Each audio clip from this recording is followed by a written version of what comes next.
Hello there. Welcome to Module 10.4, Special Products.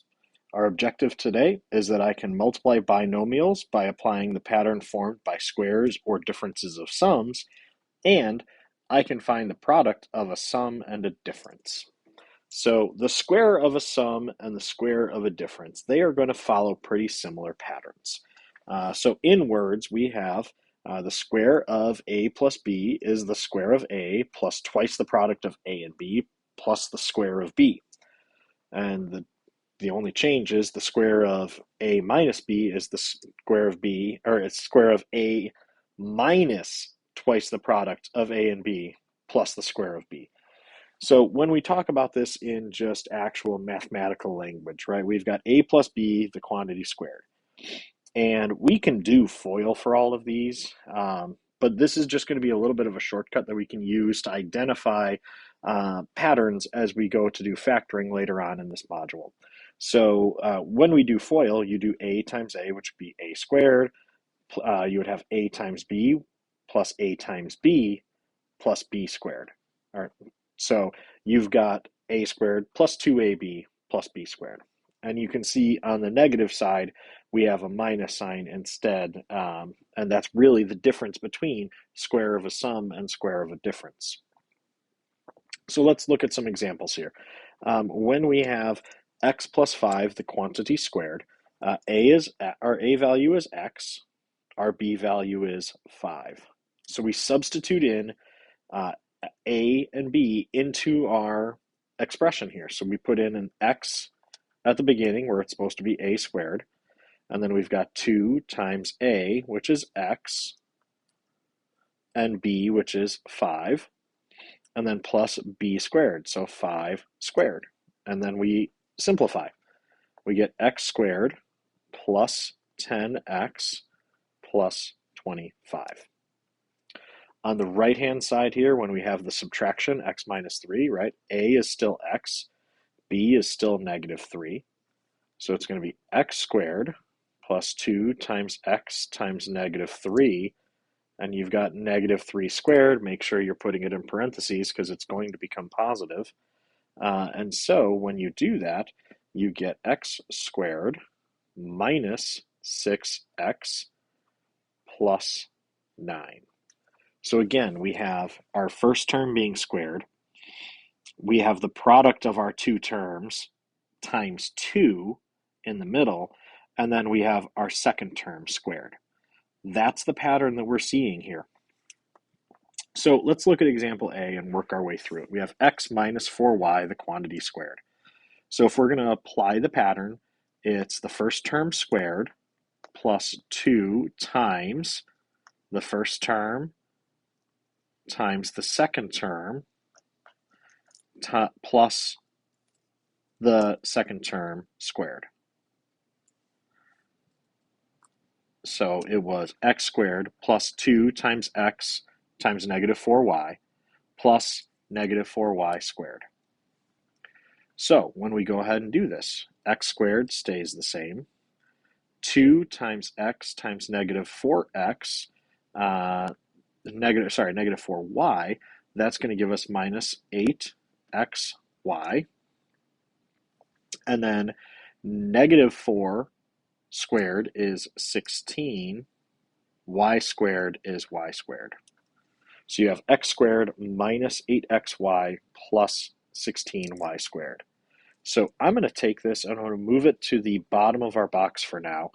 And I'm going to work this another way so that it's a little more familiar to you. And you can see that we're going to get to the same pattern anyway. So the way I'm going to work this, instead of saying x minus 4y squared, we're going to say x minus 4y times x minus 4y. Now, FOIL. X squared minus 4xy inner minus 4xy last plus 16y squared. And then when we combine our like terms, x squared minus 8xy plus 16y squared. And you'll notice we have the exact same answer no matter which approach we took, right? This was our dividing line. So if we know and we can recognize these patterns, we can simplify our work. Now, does it save us a ton of time? Not necessarily. Doing FOIL is a pretty easy process for us. We are pretty comfortable with it. So now we just need to work with these patterns. All right. So letter B. Let's use the pattern approach. We're going to take our A term, so negative 2x, and the quantity is going to be squared, plus 2 times negative 2x times 11y, and we are going to add 11y squared. And when we do that, negative 2x, the quantity squared, is going to be 4x squared. 2 times negative 2 is negative 4 times 11 is negative 44xy. And then 11 squared is 121y squared. Okay. Letter C, x plus 7, the quantity squared. So we do our first term, x squared, plus 2 times x times 7, plus the quantity 7 squared. And when we simplify that, we get x squared plus 2 times x times 7, that's 14x, and plus 49.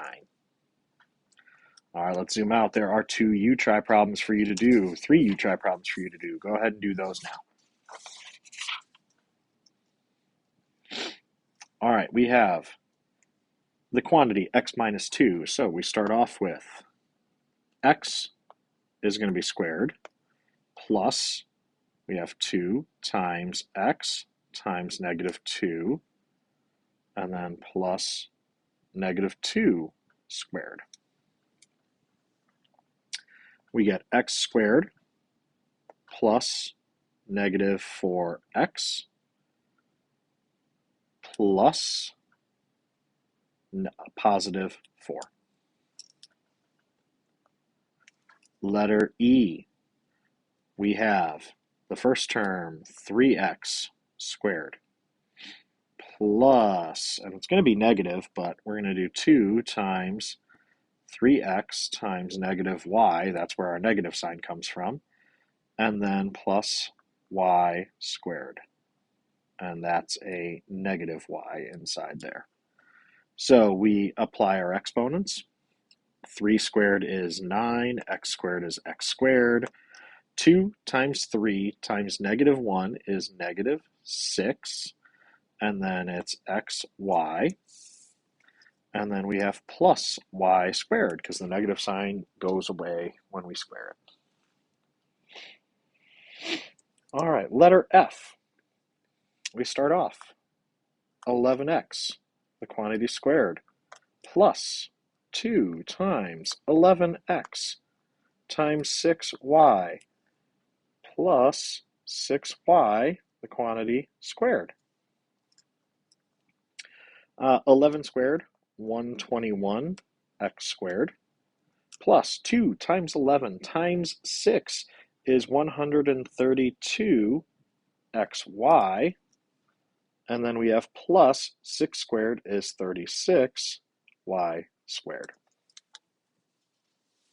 We're going to flip over to the next side, and we are going to use the squares of sums and differences. So first off here, we are touching base with science from 7th grade. We've got a Punnett square is being used to predict the probability of offspring inheriting certain genetic characteristics. In Doberman pinschers, black fur, B, is dominant over the recessive gene for brown fur, lowercase b.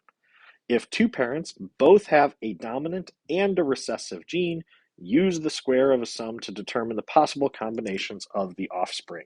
So they both have B plus big B plus little b, and we're squaring it. So mathematically, when we do this, B squared plus 2 times B times little b plus little b squared. And when you do that, you get b squared plus 2bb plus lowercase b squared. And what does this translate to? If you remember back to dominant and recessive, the dominant trait, no matter how many of it, is going to be the one that's controlling it. So you potentially could have 3 black fur and potentially 1 brown fur. And 2 of your 3 black furs would be carriers for the brown fur gene.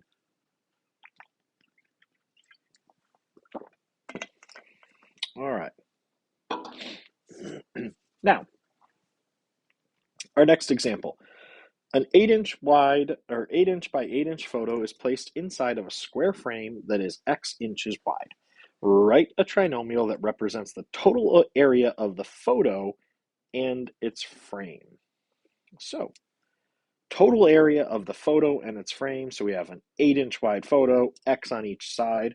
So that's going to be 2X, right? Both sides, plus 8, the quantity squared.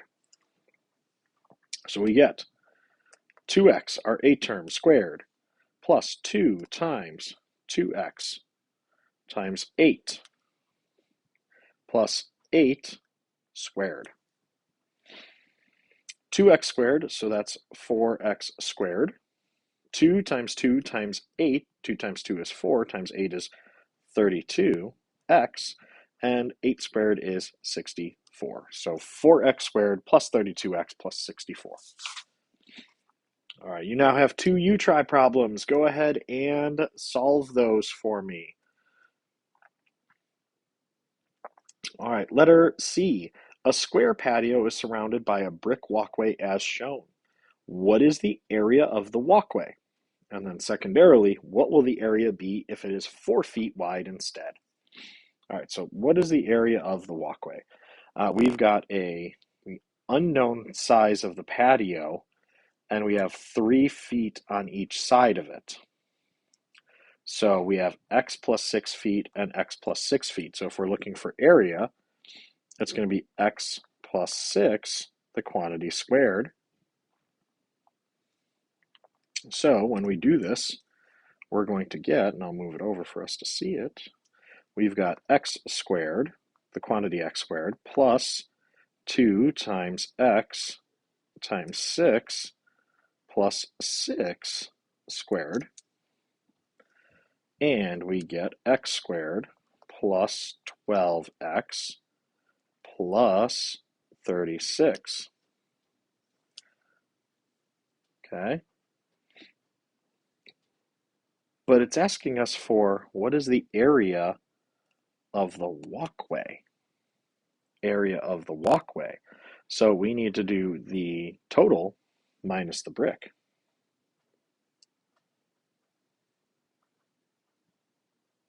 So you're going to do that whole thing, and we're going to subtract x squared, because that's the area of the patio section itself and not the walkway. So now when you simplify this, x squareds cancel out, and it's 12x plus 36 is the area of your walkway. Now, we were told that we also want to find out what is the area if it's 4 feet wide instead. Well, if it's 4 feet on each side, then it's going to be x plus 8 for a side length. And that quantity will be squared, and we need to still subtract the area of the patio. So that's x squared. All right, so it's going to be total minus patio. All right, so when we do this, x squared plus, we're going to just shortcut it and make it the answer, which is x squared plus 16x plus 64 minus x squared. X squared minus x squared cancels out, and you've got 16x plus 64. So that's your difference between a 3-foot patio or 3-foot walkway and a 4-foot walkway. I want to know, what is the area of the shaded region of this generic box inside of a box? So we need to do the area shaded total minus the white section, right? If we want to know what's shaded.